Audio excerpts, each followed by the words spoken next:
Seja muito bem-vindo, seja muito bem-vinda ao Very Young Learners Podcast. Aqui vamos ensinar que é possível ensinar inglês em casa para crianças de 3 a 6 anos de idade. Eu sou Marcelo Fernandes. Eu sou Roberta Maldonado. E no episódio de hoje, Maria Montessori era terraplanista?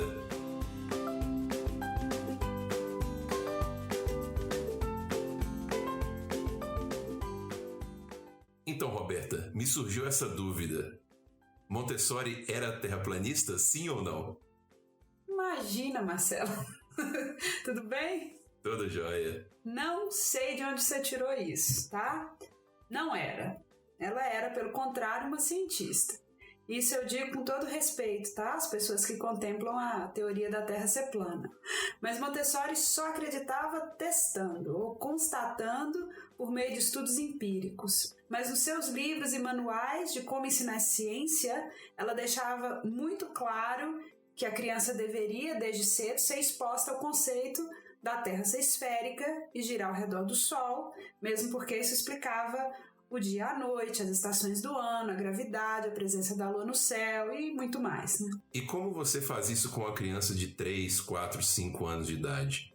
Você conta para ela que é assim que funciona, que a Terra é redonda, porque aí também vira uma questão de fé, né? Não. O que a gente faz é mostrar para ela como esses movimentos, né, a translação e a rotação, a afetam através do ponto de vista da criança como um ser que habita o planeta Terra, que gira em torno do Sol. Vou te dar um exemplo que eu acho que mostra bem a maneira como esse tópico é experimentado numa escola montessoriana.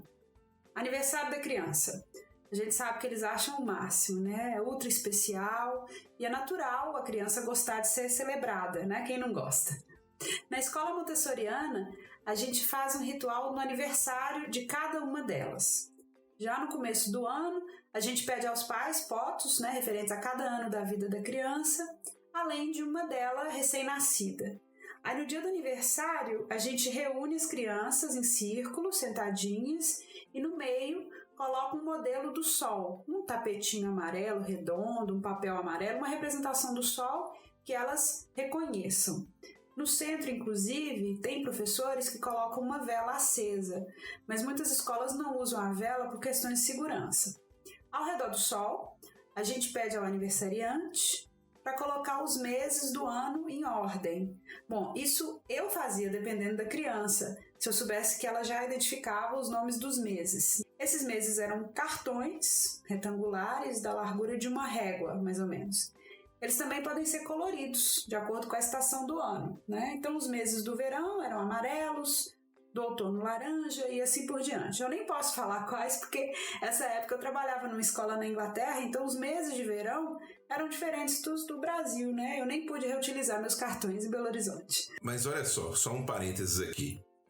Não é muito cedo para esperar que a criança saiba quais meses fazem parte do verão e quais fazem parte do inverno, etc? Ah, Marcelo, ninguém vai cobrar isso dela, tá? Mas quando ela estiver pronta, ela vai se dar conta de que cada estação tem seus meses. Nosso papel é organizar o conhecimento da forma mais didática possível e deixar à disposição da criança. Por isso, as cores diferentes para cada estação. Um outro exemplo disso, dentre vários do kit montessoriano, está na área de linguagem. Tem umas caixinhas com palavras, né? Cada classe de palavras, adjetivo, verbo, substantivo, são sempre associadas a um mesmo símbolo. Mesmo que a criança não saiba o que é um verbo, desde cedo, na escola montessoriana, ela começa a fazer as conexões entre todas aquelas palavras que têm o fundo vermelho ou que ficam na caixinha com um círculo vermelho na tampa. Eu não vou entrar em detalhes porque são muitos, mas é um processo muito bem bolado para que a criança vá entendendo qual a função de cada palavra sem que você precise mencionar a palavra verbo. A gente deve sempre seguir a realidade da criança, porque aí, quando ela se der conta desses conceitos mais tarde, ela vai poder confirmá-los no dia a dia. O conhecimento vai se formando aos pouquinhos, através dessas pistas que o adulto vai dando e da experiência da criança no mundo. Entendi, faz todo sentido. Mas como você canta os parabéns segundo Montessori, então? Assim, voltando ao aniversário. Todo mundo em círculo ao redor do Sol e a criança segura o planeta Terra, tá? Uma bolinha dessas de borracha ou qualquer modelo da Terra que seja menor que o Sol. O adulto mostra uma foto da criança recém-nascida e diz, por exemplo, né? Esse é o Miguel, quando ele tinha acabado de sair da barriga da mamãe.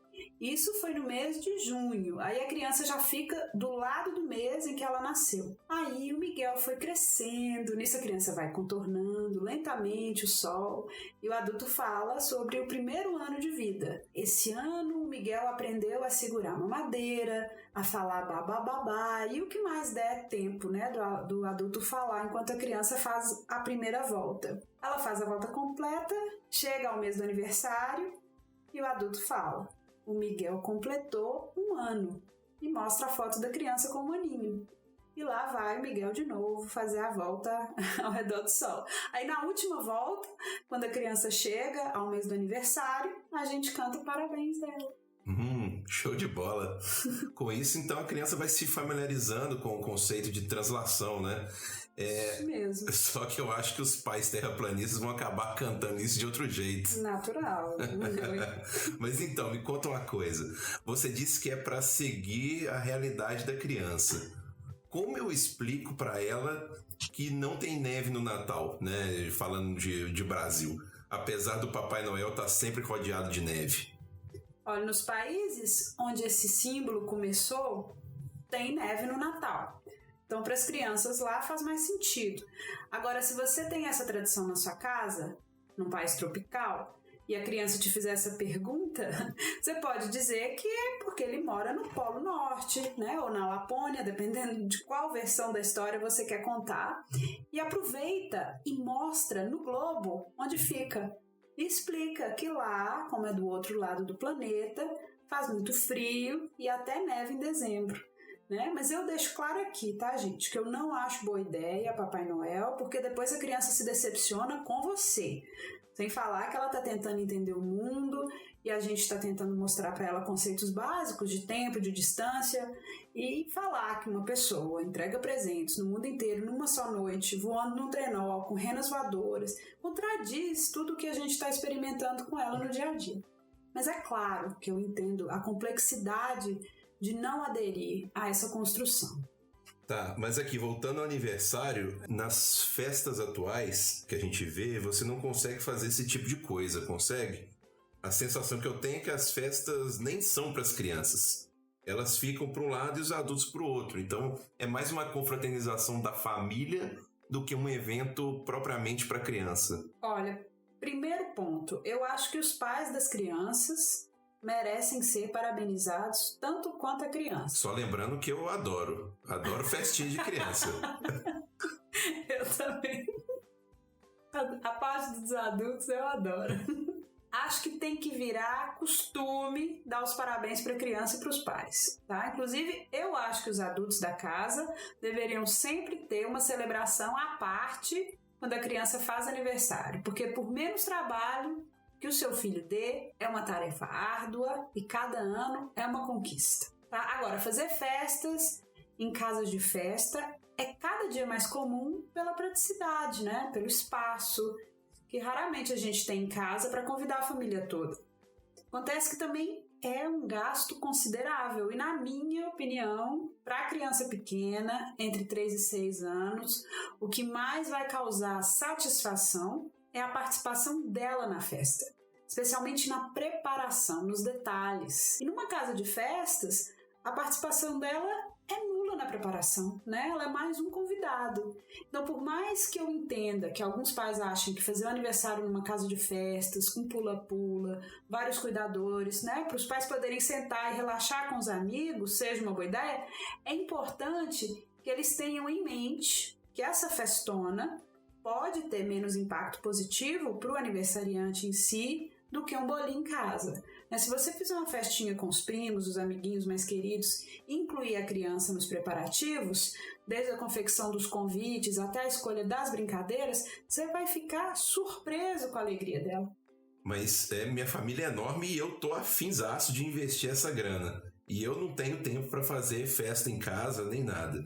Você tem alguma dica para a minha festa ser focada na criança? Sim, prefira fazer onde a criança tenha contato com a natureza e que os adultos e crianças interajam, tá? Faça festa num hotel fazenda, num parque ao ar livre, no zoológico. Eu fui a uma deliciosa. A gente passeou no zoológico, todo mundo junto, depois voltou e cantou os parabéns, não tinha música alta, tinha bebês dormindo, criançada adorando estar com os pais, o aniversariante radiante.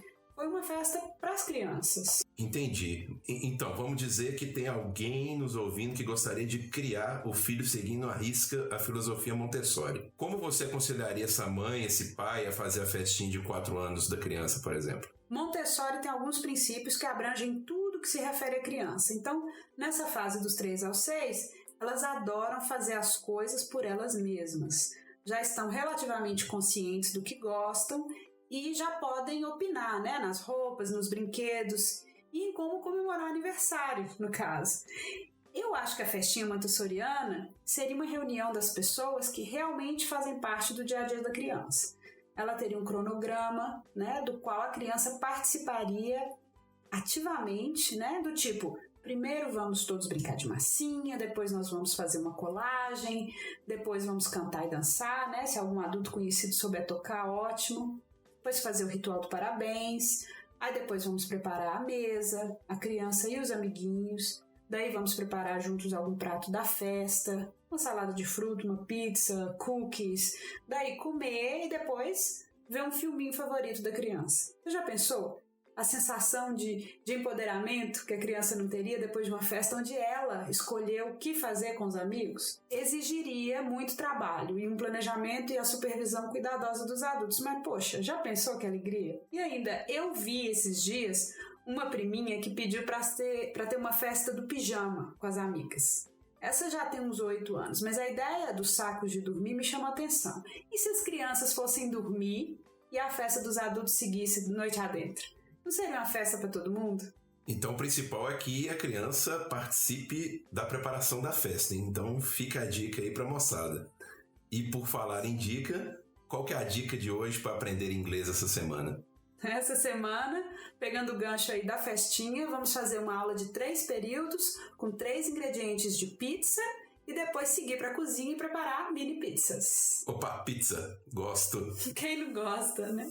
Então, convide a criança para o cantinho do inglês e faça uma aulinha de 3 etapas com ela, com 3 ingredientes que você vai usar na pizza. Tipo, tomato sauce, cheese e green peppers, por exemplo, tá? Mas é você que escolhe, tá? De acordo com o que o seu filho pode e gosta de comer, porque você vai precisar preparar isso antes do início da aula.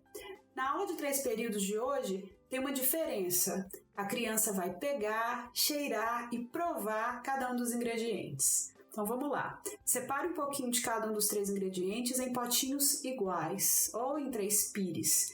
Faz a primeira etapa da aula, né? This is cheese. Cheese, apontando para cada ingrediente. Passe para a segunda etapa, né? Show me the cheese. Show me the tomato sauce e assim por diante. E por último, na parte do recall da produção, só se a criança já estiver confiante, tá, gente? Você usa uma camisetinha, uma venda mesmo, é um tapa-olho, né? Coloca um pouquinho de um ingrediente na mãozinha ou na boca dela e pergunta: What's this? Essa atividade pode ser muito divertida, tá? Mas eu tenho um conselho para você. Não inclua coisas que a criança não goste, para ela não ficar com medo na hora que tiver com a venda nos olhos. Aula concluída, agora é ir para a cozinha e preparar com a criança mini pizzas. Se você sabe fazer massa de pizza, faça você mesmo e peça ajuda à criança para sovar a massa. Se não, compre as bases prontas, são muito práticas. Lembrando, desde o início a língua é o inglês. Daí você mostra o que fazer, falando em inglês, e a criança imita. Essa parte eu vou deixar a seu critério, mas uma sugestão que funciona muito bem com os meus alunos, tanto com os pequenos quanto com os adolescentes, foi preparar os potinhos com vários ingredientes diferentes e deixá-los escolher o que incluir. Então teve pizza de banana com orégano. Gente, a criança comeu com o maior gosto. Foi ela que fez, né? Então... É o que tinha, né? Provavelmente. Não, tinha de tudo. Criança gosta de experimentar com as coisas. Então, gente, então é isso. Vou até pedir uma pizza ali agora, que deu uma fome danada. Tá dentro. Muito obrigado, Roberta. Obrigado a você que nos ouviu até agora. Esse foi o 10º episódio do Very Young Learners Podcast. E sugestões, comentários e críticas são muito bem-vindos. É só enviar pra gente no vylpodcast@gmail.com. Siga-nos no Instagram, @projeto VYL, e qualquer dúvida pode também contactar-nos pelo direct. Muito obrigado, abraço. Muito obrigada, gente. Um beijo.